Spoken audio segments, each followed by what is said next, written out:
ኦኬ ሰላም አለይኩም ወራህመቱላሂ ወበረካቱ። ያ ጀማ እንዴት ናችሁ? እንደምን አላችሁ? ያው አልሐምዱሊላህ ውይይቱ በሰላም ተጠናቆ ወደ ቤት ገብተናል። በጣም ደስ የሚል ውይይት ነበረ።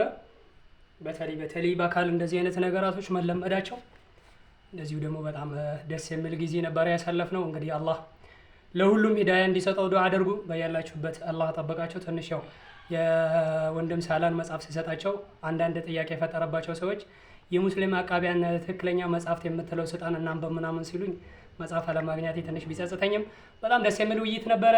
አላህ ጠበቃችሁ። በአካል መደረግ የለበትም እንደዚህ መለመድ የለበትም ብላችሁ በጣም የተጨነቃችሁ ነበራችሁ፣ ግን በጣም ደስ የሚል ጊዜ ነበረ።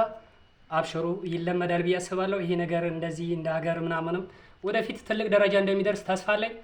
ወሰላሙ አለይኩም ወራህመቱላሂ ወበረካቱ። ከሚዲያ በስተጀርባ መሬት ላይ ያሉ ውይይቶች ለህዝቡ የተለመዱ መሆን አለባቸው ብዬ አስባለሁ። ሰላም አለይኩም።